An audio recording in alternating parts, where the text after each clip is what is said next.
So Groote Schuur Hospital has been through quite a decade and a half.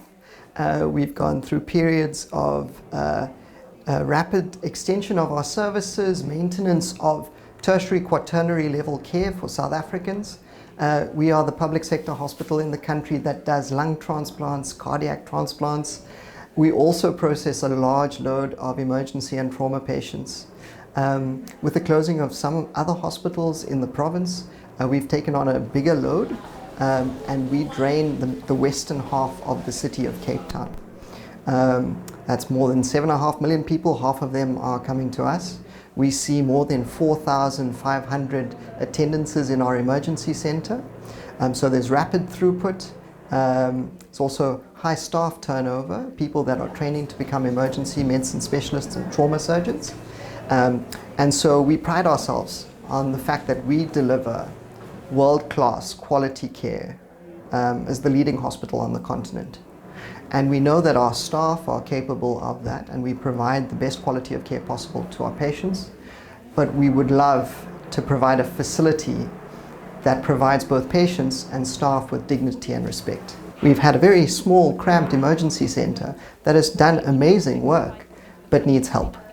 And so the current setup, where we've got 40 acute beds that can process those patients, we are now moving them into a new emergency center. It's probably about 150% the size of the old unit. We would, with extra funding and equipment, take that number of 40 beds up to 54 beds that can process the load that's coming in terms of shooting, stabbing, trauma, all the medical emergencies you can think of. We process at Groote Schuur Hospital, and we would like to do that in a more modern facility. So it's September. In 4 months' time, by February of next year, we're looking at moving into the new space and offering, continuing to offer a world-class service. See that everybody around you, through that way and around the corner, they're all waiting for beds in the hospital. They all need access to care. They're getting care over here, but they are very much double parked because there isn't a lot of space anywhere, and we're trying to give a bigger EC so we can provide care. And at the moment we are trying to process 100 patients through a 4 by 2 meter area where they all have to come through there to be triaged. It's very small, very constrained space-wise. And then right through to our resus, which is no longer big enough or fit for purpose. The equipment that we have is very old as well. Most of our equipment, almost all of it, has actually been from COVID or before COVID. So it's all seen COVID, which was a high usage time for all of our resus equipment. So our cardiac monitors are very outdated. Our cardiac monitors, some of them are from 2006.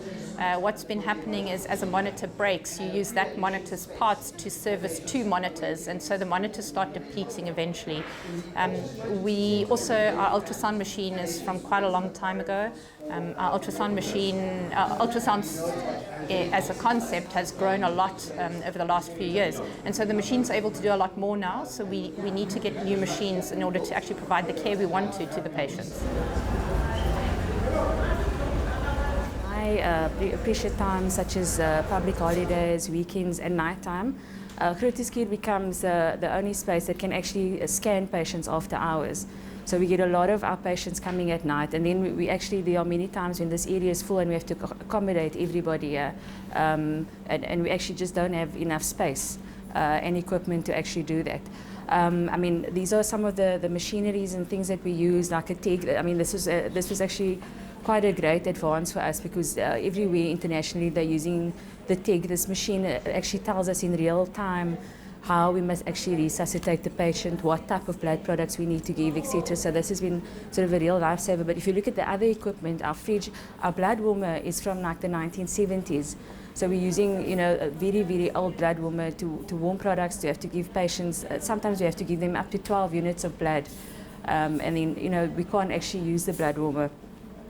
To help us with that, we've got a level 1. I'll show you. The level 1 is a special machine where we can actually put blood in and give it to the patients very quickly, but we've only got 1 of that. And sometimes when we've got maybe 10, 12 patients that actually needing blood, we actually have to manually actually push the blood in with our hands so the patients can actually get what they actually need.